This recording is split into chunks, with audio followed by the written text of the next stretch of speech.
Bienvenue sur Delight Your Life, le podcast transformatif et innovant pour t'inspirer à vivre une vie qui a du sens pour toi.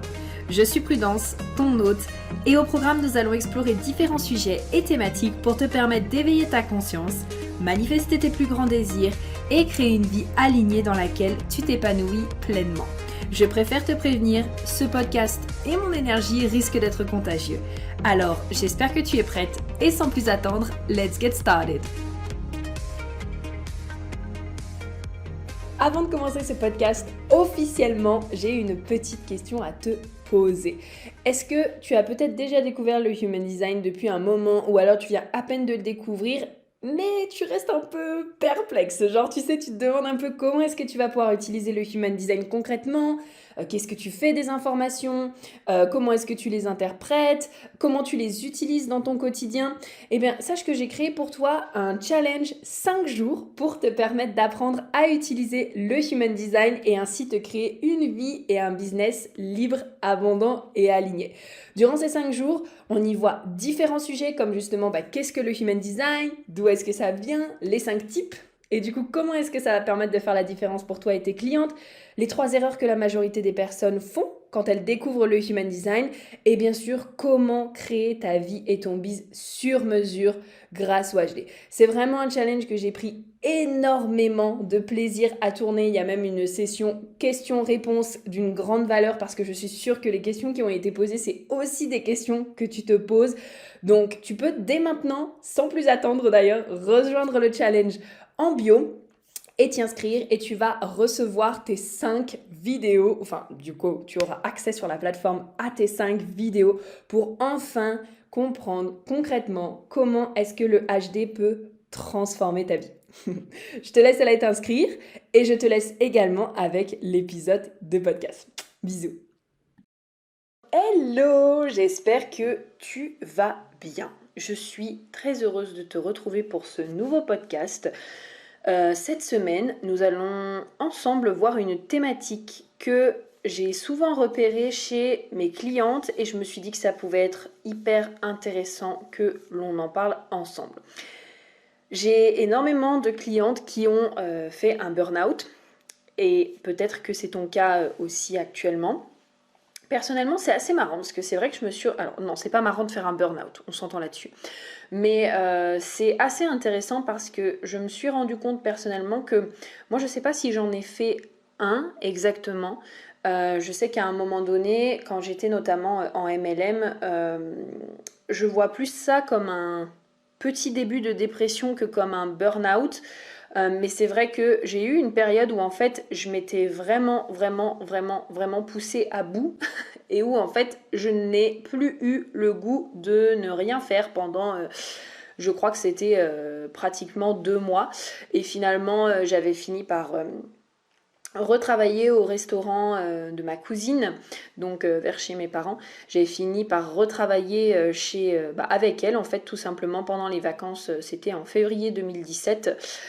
2017 ou 2018 2018, oui, 2018. J'ai arrêté le MLM fin 2017 et donc c'était en février 2018 où du coup j'ai commencé tout simplement à retravailler avec elle dans la restauration. La restauration, j'en ai fait depuis que je suis petite, donc c'est vrai que c'est un métier qui me demande pas forcément d'efforts. Je ferai pas ça toute ma vie, je dois t'avouer, parce que c'est trop fatigant pour moi. Je t'avoue que c'est des horaires qui me conviennent pas du tout et qui permettent pas de respecter le style de vie que j'ai envie d'avoir. Mais à ce moment-là, tu vois, genre ça me demandait pas énormément d'énergie ou de contraintes parce que on était en famille, donc on rigolait bien. C'était les gens du pays, les gens du coin. Plus moi, tu vois, genre les interactions sociales, c'était quelque chose qui me convenait bien, donc c'était ok. Mais du coup, comme je te disais, c'est assez intéressant parce que j'ai quand même eu pas mal de personnes donc, qui ont fait un burn-out et j'ai aussi énormément d'amis qui ont fait un burn-out. Et aujourd'hui, je voulais justement te parler notamment du burn-out lié au sacral défini et donc au sacral surexploité. Parce qu'on parle énormément du burn-out pour les projecteurs, les manifestors et les réflecteurs, dû au sacral justement non défini. Mais il faut savoir que quand on a un sacral défini, on est aussi sujet au burn-out. La seule chose, c'est qu'on va vivre l'énergie d'une manière différente. Donc, même si actuellement tu écoutes ce podcast et que tu as le sacral non défini, je t'invite quand même justement à l'écouter parce que quelque part, il y a des choses qui vont être similaires et puis je ferai un petit point justement sur le sacral non défini, notamment à la fin. Mais en tout cas, voilà, ça va quand même te servir et ça va quand même pouvoir t'aider. Donc, sans plus attendre, c'est parti pour ce podcast. Déjà, j'aimerais dire que je m'adresse ici aux personnes qui potentiellement sont dans la phase un peu après un burn-out. Et je tiens aussi bien sûr à vous dire, je le répète quand même, petit disclaimer, enfin je le dis plutôt, petit disclaimer, je ne suis pas médecin. Donc je n'ai pas du tout la capacité de pouvoir vous aider à sortir d'une phase de burn-out. C'est pas non plus mon intention parce que voilà, c'est pas mon métier, c'est pas quelque chose que je connais très en profondeur. Donc si vous avez besoin d'aide, bien sûr, je vous invite à aller voir un spécialiste qui va vraiment pouvoir vous aider avec ça. Mais là, moi, je voulais vous parler un petit peu de l'après-burnout et que faire quand justement, ok, on a été diagnostiqué qu'on a fait un burn-out et un burn-out, mais maintenant concrètement, qu'est-ce que je fais? Ça va un peu mieux, mais je sens que j'ai quand même pas forcément envie de grand-chose. J'ai l'impression que je sais plus ce qui me fait vibrer, parce que souvent ça c'est vraiment quelque chose que j'ai remarqué après les personnes, quand les personnes ont fait un burn-out, c'est que elles ont cette sensation d'être complètement déconnectées de ce qui les fait vibrer. Et donc l'objectif ici, c'est de vraiment vous donner des clés pour vous permettre en fait de petit à petit reconnecter à ce qui est à l'intérieur de vous et ce qui vous appelle. Donc déjà, première clé que j'ai envie de vous donner, c'est vraiment cette notion d'accueillir ce qui est en train de se passer. Ça peut paraître tout simple, mais en fait on est tellement habitué à travailler, surtout pour nous les G et les MG, n'est-ce pas? On a cette énergie de vie, on a ce sacral défini pour justement travailler et quelque part notre but c'est aussi un petit peu de trouver le ou les travails dans lesquels on va vraiment s'épanouir. Et donc c'est très important pour moi de vous inviter à accueillir le fait que ben oui, ok, vous avez fait un burn-out, vous avez fait un burn-out, et donc l'objectif c'est pas de tout de suite allez hop je retourne et je recherche un travail, non. On va se poser 5 minutes parce que quelque part si actuellement vous en êtes arrivé là, c'est qu'il y a eu un ras-le-bol en fait. Il y a eu un ras-le-bol, c'est qu'il y a eu cette notion où potentiellement vous vous êtes poussé très loin, ou potentiellement vous n'avez pas forcément écouté vos limites et c'est ok. Je pense que ça nous arrive tous parce qu'on est également dans une société qui ne nous apprend pas à écouter nos limites, mais au contraire qui nous force en fait à toujours en faire plus. Donc dans un premier temps, on va vraiment venir reconnaître et accueillir ce qui a été, sans essayer de faire quoi que ce soit. Juste, ok, j'accueille, j'accepte, et je reconnais ce qui vient de se passer et ce que je suis en train de vivre, tout simplement. La deuxième étape, bien sûr, alors ça peut paraître hyper bateau aussi, mais pourtant, encore une fois, ça revient un petit peu à ce que je disais en premier, c'est vraiment faire preuve de bienveillance et puis bien sûr être patient avec soi-même. Après avoir échangé avec nombreuses de mes clientes lors des analyses, c'est vrai qu'il y a vraiment cette notion de « Ah, mais je comprends pas du tout, pourquoi est-ce que j'arrive pas à trouver ce qui me fait vibrer ? Non, mais je devrais me remettre à travailler maintenant, et ça fait des mois que je suis dans cette situation, et ça va pas, et puis je devrais travailler. » Enfin, en fait, il y a vraiment, encore une fois, je pense qu'on est tellement conditionné à être un peu dans cette dynamique « Ah ouais, si je travaille pas, ça veut dire que je sers à rien, ou que je suis une feignante, ou que je suis inutile. Si j'ai pas de travail, ça veut dire que je me sens comme ci ou comme ça, ou que je suis nulle, ou que en gros je suis une merde aux yeux de la société », qu'on en oublie complètement ce qu'on vient de vivre quand même. Parce que encore une fois, un burn-out ou un burn-out, c'est pas rien. C'est pas rien, c'est pas juste ça y est, j'ai fait un burn-out, je vais cocher ma case to-do list, burn-out fait, et ça y est. Non, c'est quand même un gros événement. Pour connaître, comme je te le disais au départ, des amis qui ont fait des burn-out, ça a été très sévère pour elles. Enfin, ça a vraiment été quelque chose qui les a marquées. Il y en a vraiment, ça a créé même des traumas chez elles et donc elles sont en train de le guérir petit à petit, mais ça laisse des séquelles. Enfin, donc voilà, pour moi, c'est vraiment faites preuve de bienveillance envers vous-même, soyez vraiment patient et voilà, témoignez-vous de l'amour comme si vous étiez en train de parler en fait à votre meilleure amie. Vous voyez, enfin, je sais pas vous, mais si votre meilleure amie là, elle est peut-être dans une situation un peu compliquée, un peu challengeante pour elle, vous allez peut-être pas lui dire putain mais t'es une feignante, franchement tu fais rien de ta vie, t'es nulle, tu devrais aller te cacher sous ta couette et rien foutre. Ben non en fait. Enfin je sais pas si vous parlez comme ça à vos amis, moi personnellement c'est pas le cas, mais au contraire vous allez peut-être vouloir la prendre dans vos bras, lui dire que c'est ok, lui dire qu'elle a le temps, lui dire que voilà elle peut être patiente et qu'elle vient de passer en fait une grande épreuve et que c'est ok si elle prend le temps en fait de se reposer. Donc je vous invite vraiment à adopter ce comportement avec vous-même. Pour celles qui sont mamans, vous pouvez imaginer que vous êtes en train directement de parler à votre enfant et donc à votre enfant intérieur, parce que souvent on traite les autres mieux qu'on se traite nous-mêmes en fait. Mais dans ce genre de situation, encore plus qu'à d'autres situations, savoir vraiment faire preuve de patience et de bienveillance, ça va être essentiel. Ensuite, la troisième étape, je dirais que c'est vraiment s'autoriser à s'arrêter pendant un temps en fait.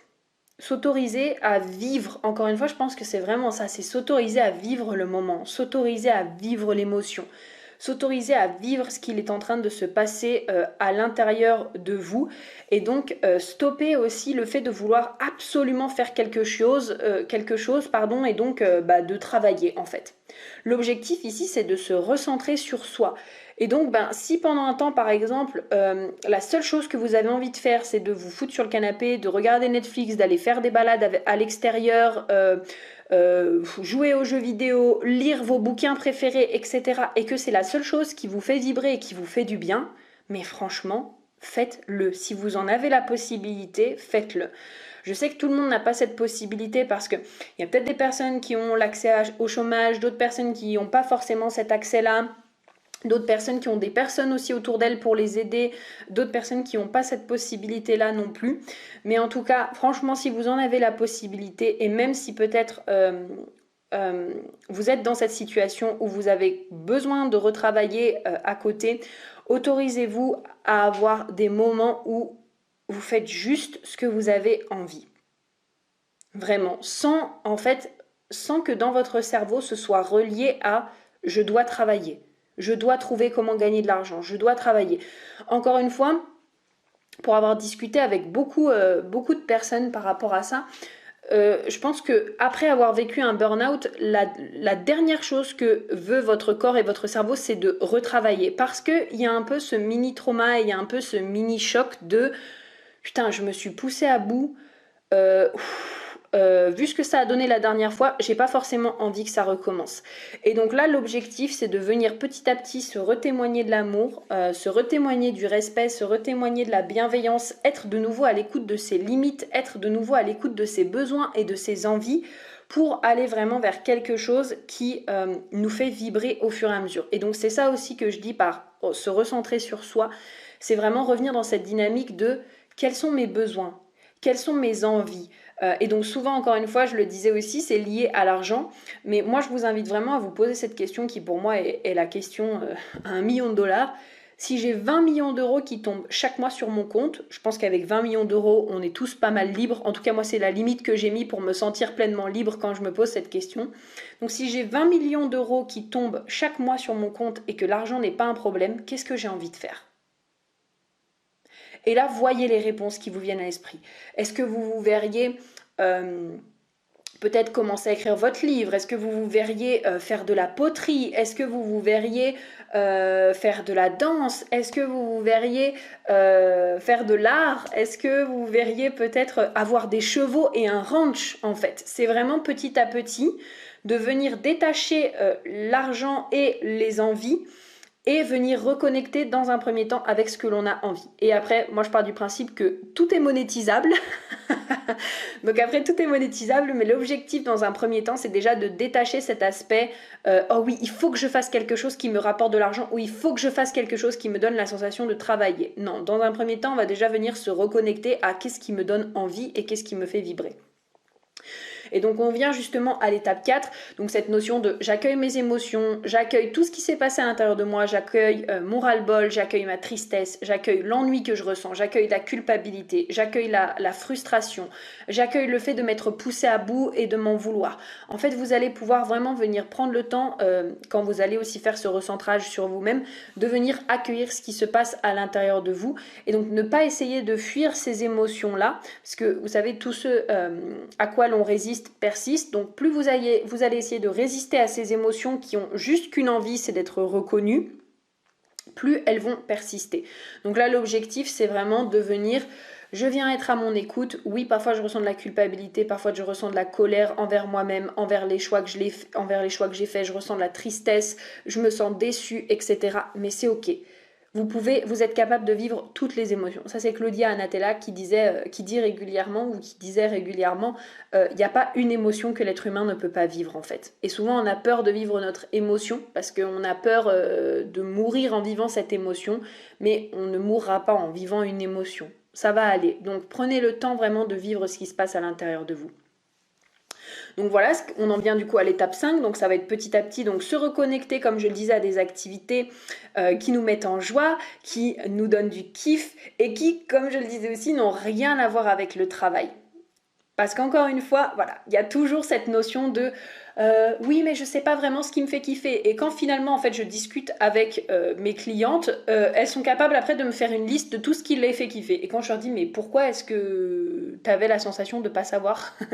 Me disent, ah bah oui, mais je sais pas, j'avais pas l'impression que ça me rapporterait de l'argent, ou j'avais pas l'impression que ça pouvait être une vision, etc. Mais en fait, si. Encore une fois, notre âme, elle sait, et c'est souvent que, ben, au fil du temps, on est conditionné par la société et on est conditionné avec des croyances en mode oh non mais ça marchera pas, oh non mais j'ai pas le droit de m'autoriser à désirer ça, j'ai pas le droit de vouloir ça, j'ai pas le droit de vouloir une vie comme ça, je ne peux pas me donner l'autorisation de faire ci ou de faire ça, alors qu'en fait vous avez la capacité réellement de vivre la vie que vous souhaitez. Ça peut demander du déconditionnement, ça peut demander de venir revoir son mindset, ça peut demander parfois peut-être de venir guérir et libérer des liens transgénérationnels, des liens karmiques, des nettoyages cellulaires, des choses comme ça. Mais vous avez vraiment cette capacité de vous créer la vie que vous souhaitez. Et donc là, vraiment, revenez dans votre kiff. Voilà, là, vous pouvez vraiment vous poser des petites questions comme par exemple, qu'est-ce que vous faisiez quand vous étiez enfant pendant des heures? Qu'est-ce que actuellement vous verriez faire pendant des heures? Genre sans avoir à y penser, qu'est-ce que vous pourriez faire pendant des heures? Et la réponse peut être aussi simple que jouer aux jeux vidéo. Personnellement, moi, je peux rester des heures à jouer aux jeux vidéo, genre sans problème. Voilà. Il y a aussi, j'adore cette question, je la trouve très pertinente, c'est vraiment, qu'est-ce que vous pourriez faire à l'infini tellement vous aimez ça et sans être payé? Moi, je sais qu'à ça, je réponds toujours l'interprétation. C'est pas pour rien que j'ai revu un peu mon statut et que maintenant je me considère beaucoup plus comme une interprète HD, une interprète astro, une interprète Angel Keys que comme une coach ou comme une accompagnatrice, même si j'ai les outils pour. Je me considère beaucoup plus comme une interprète parce que en fait, être interprète, c'est vraiment ce qui me fait kiffer. Je peux faire ça pendant des heures et des heures et des heures. J'adore entendre les langues, j'adore me poser du coup sur des cartes astro, sur des cartes HD, sur des dramas coréens, enfin, j'adore vraiment tout ce qui touche à l'interprétation et je peux vraiment faire ça en fait pendant des heures. Donc tu vois, même cette question-là, qu'est-ce que tu peux faire pendant des heures sans voir le temps passer?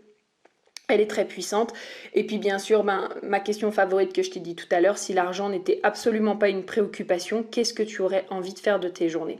Et souvent, je sais qu'on se dit, ouais, mais moi, franchement, dans ma journée idéale, je me verrais être sous les cocotiers à Miami et ne rien faire. Alors ça, je pense que oui, ça va tenir un temps. Mais je peux t'assurer qu'en tant qu'être humain, on n'est vraiment pas fait pour ça.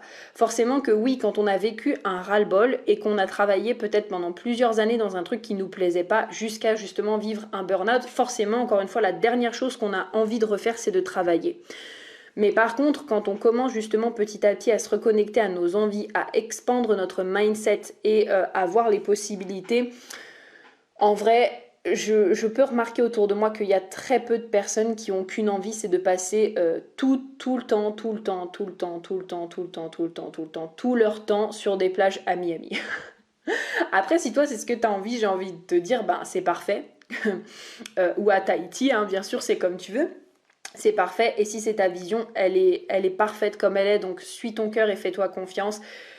Mais en tout cas aussi pareil de mon expérience et après avoir échangé avec de nombreuses personnes, l'être humain il a vraiment cette envie quelque part de sentir qu'il fait quelque chose, qu'il a du sens, de se sentir utile aussi, de sentir qu'il est connecté à quelque chose de plus grand que lui et qu'il est en train de contribuer. Même si dans un premier temps on est toujours en train de penser à nous, franchement, et là je te dis en toute honnêteté, enfin tu sais moi j'ai genre le cœur défini, genre moi je suis la première à dire d'abord je pense à moi et après aux autres sur certains trucs, c'est très très très clair et net, mais au-delà de ça il y a quand même aussi cette envie de ben j'ai envie de contribuer sur cette planète, j'ai envie de laisser une trace, j'ai envie de sentir que j'ai été utile et que j'ai pu potentiellement aider à la création d'un monde meilleur et d'un monde voilà qui sera bah, qui nous ressemble un peu plus.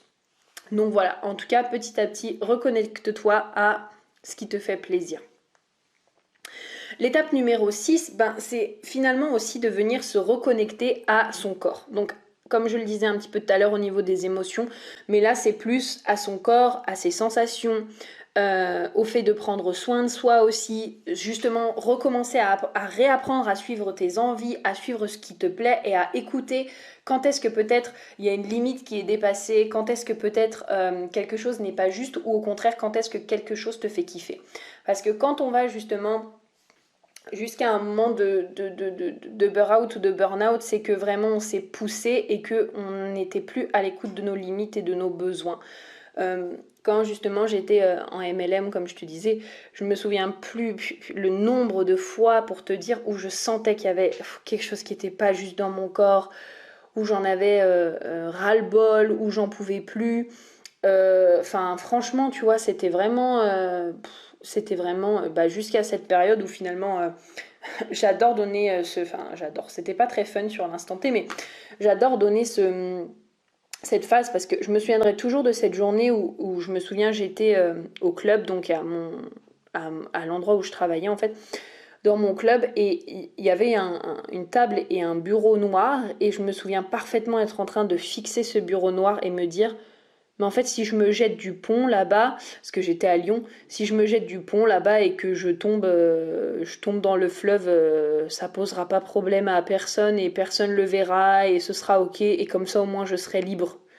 Tu vois, enfin, c'était vraiment, tu vois, genre tu te pousses tellement à tel point que, tu sais, c'est comme si aussi parfois t'as plus du tout de porte de sortie et que du coup, t'étais tellement plus à l'écoute de toi-même ou t'avais tellement peur aussi potentiellement de parler de tes besoins et de tes limites que, ben, on finit par s'enfermer dans quelque chose qui nous pousse à bout en fait. Et donc là, petit à petit, venir se remettre dans un environnement où on reconnecte à notre corps, à nos sensations, au fait de prendre soin de nous, au fait de suivre nos envies et ce qui nous plaît, bah, ça fait énormément de bien. Et puis étape 7 du coup, bah, c'est petit à petit quelque part rebâtir un amour de soi, rebâtir vraiment, j'allais dire un estime de soi, mais c'est surtout un amour pour soi et un amour si fort en fait qu'on n'aura plus jamais envie de se pousser de cette manière-là. C'est vraiment, je pense, limite un pacte qu'il est important de passer avec nous-mêmes, tu sais, avec soi-même et de se dire, c'était la première et la dernière fois que je me faisais vivre quelque chose comme ça. Et justement, plus aussi tu vas venir te reconnecter aux sensations de ton corps, plus tu vas revenir aussi donc te connecter à ce qui se passe voilà, à l'intérieur de toi, plus ça va t'aider aussi à pouvoir être capable de te dire quand tu atteins une limite ou quand peut-être c'est trop ou quand peut-être voilà, là tu as dépassé cette limite, etc., etc. Et ça, en fait, c'est ni plus ni moins que de l'amour de soi. Dire non, poser ses limites, euh, être capable de dire stop, c'est de l'amour de soi en fait. C'est s'aimer tellement que peu importe ce que les autres vont dire ou vont penser, la priorité c'est nous-mêmes. Et je sais que ça peut prendre du temps aussi de bâtir cet amour de soi, c'est pas évident. Encore une fois, ça demande du déconditionnement, ça demande de la patience, ça demande de l'amour, ça demande de la bienveillance. Mais par contre, plus justement tu vas venir petit à petit construire ça, plus une fois que ça sera construit, ce sera voilà, aussi solide, j'ai envie de dire, qu'un château et qu'une maison, tout simplement. Donc déjà, voilà pour les 7 clés que j'avais envie de te partager par rapport quelque part un peu à cet aspect post-burnout, si je peux appeler comme ça. Et donc maintenant, parlons un peu plus en détail de tout ce qui va être sacral défini et sacral non défini.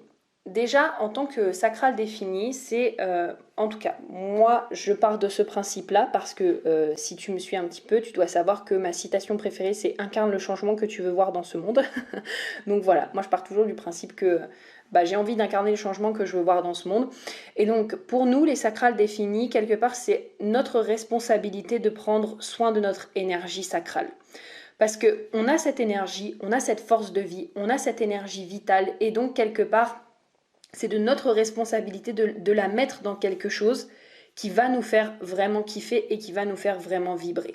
Parce qu'en fait, c'est là où derrière, ça peut quelque part désaligner les types non énergétiques. Donc pour vous, projecteurs, manifestors et réflecteurs, parce que comme eux, ils amplifient finalement cette énergie. S'ils amplifient une énergie qui est désalignée, quelque part, ça va les désaligner eux aussi. Et alors, si pour le coup, ils sont également dans leur conditionnement, ou vous êtes également dans le conditionnement du sacral non défini, ça forcément, ça va faire un effet cumulé qui va aussi mener quelque part au burn-out du sacral non défini. Donc, déjà, dans un premier temps, je dirais que c'est vraiment de notre responsabilité de prendre soin de nous, de prendre soin de nos envies, de prendre soin de nos désirs, et donc, comme je le disais, de prendre soin de ce qui nous met en joie, de prendre soin de ce qui nous fait vibrer. Parce que vraiment, ça c'est la chose, je dirais, la plus importante à comprendre sur le sacral. Le sacral, la seule chose qu'il veut, c'est suivre ce qui le fait vibrer et ce qui le fait kiffer. Et quand je dis ça, ça veut pas dire que oh waouh, dès qu'il y a un petit challenge, il faut abandonner parce que là, peut-être que je dois tenir ma comptabilité en tant qu'auto-entrepreneur. Ça me fait pas kiffer, donc je vais abandonner le fait d'être auto-entrepreneur. Non, c'est pas ça. Déjà, il y a la possibilité de déléguer. Si vraiment vous sentez que c'est une corvée et que la comptabilité n'est jamais faite, peut-être que ça va être quelque chose à déléguer. Mais forcément, il y a des moments où ce sera toujours un petit peu challengeant et il y aura peut-être parfois des choses qui ne nous plaisent pas énormément. Mais par contre, le projet de base, le programme de base, le service de base, l'offre de base, le travail de base que vous faites et que vous mettez en place doit être basé sur quelque chose qui vous fait kiffer et sur quelque chose qui vous met vraiment en joie. Ça, c'est très important. Et de ce fait, nous-mêmes déjà en prenant soin de notre énergie, ça va vous permettre à vous, type non énergétique, de pouvoir mieux réguler aussi votre propre sacral non défini. Et la responsabilité du coup des projecteurs, des réflecteurs et des manifestors, pour le coup, je dirais que c'est de prendre soin de votre énergie, mais de simplement pay attention, de vraiment regarder un petit peu quand est-ce que, pour le coup, vous essayez de vous pousser et que vous êtes dans votre conditionnement. C'est-à-dire, par exemple, quand est-ce que vous ne vous autorisez absolument pas à demander de l'aide et que vous êtes là « Oh non, non, je vais tout faire tout seul ». Ou alors quand est-ce que, par exemple, même quand vous êtes fatigué et que vous sentez que la seule chose que vous avez envie de faire c'est une sieste, vous continuez de travailler encore 10 heures. Vous voyez ce que je veux dire? Et donc, c'est là où pour moi la différence qui se fait entre justement un burn-out, sacral défini et sacral non défini. Un sacral défini, ça va vraiment être... Il atteint le burn-out quand il fait pendant trop longtemps quelque chose qui ne le fait absolument pas vibrer. Parce que l'énergie est là. Mais par contre, le sacral, pour lui, c'est un tue-l'amour de faire quelque chose qui ne le fait absolument pas vibrer. Tandis que pour le sacral non défini, ça va vraiment être... Alors bien sûr que je vous invite à faire quelque chose qui vous met en joie, mais ça va vraiment être cette notion de « je ne suis pas à l'écoute du tout de mon énergie, je continue de me pousser alors qu'en fait la seule chose que j'ai envie là c'est de faire 2 heures de sieste. Je continue de ne pas demander de l'aide, je veux tout faire tout seul et je me pousse parce que moi aussi je vais leur montrer que j'ai de l'énergie en fait. Et du coup c'est cet aspect de se pousser dans le conditionnement qui va faire que il va y avoir aussi cette notion de burn-out qui va sortir. En tout cas, moi, c'est vraiment comme ça que je le ressens par rapport aux différents échanges que j'ai eus et puis par rapport aussi au fait maintenant d'étudier le HD quand même depuis 2 ans. Ça y est, 2 ans en tout cas au moment où ce podcast va sortir. 2 ans et quelques mois. Donc voilà par rapport à ça. Mais écoutez, j'espère vraiment que ce podcast vous aura apporté. Voilà, vraiment, je vous envoie plein d'amour, plein de bienveillance, plein de belles énergies aussi pour que vous puissiez justement vous reconnecter vraiment à votre joie et à ce qui vous fait vibrer. Parce que en tant que belle âme, sincèrement, je pense que, enfin voilà, mon amie Aurore, elle dit tout le temps. Notre âme ne s'est pas incarnée pour vivre une vie de merde et je crois sincèrement que c'est exactement ça. Notre âme ne s'est pas incarnée pour vivre une vie de merde. Au contraire, elle est là pour venir vivre une vie de kiff, une vie de plaisir. Oui, il y a des challenges parce que notre âme quand même vient et choisit les challenges qu'elle a envie de vivre. Pour justement grandir, pour évoluer, pour tirer des leçons. Mais par contre ça veut pas dire que ça doit être toute la vie en permanence comme ça et que on doit tomber malade ou qu'on doit se pousser à bout pour apprendre les leçons. Les leçons on peut les apprendre bien avant et donc là ça demande vraiment de se déconditionner et de réapprendre finalement à être connecté à soi et se témoigner également beaucoup d'amour. Donc je vous envoie tout ça. Écoutez, je vous dis à très très vite, on se retrouve prochainement dans un prochain podcast et à très bientôt. Bye bye.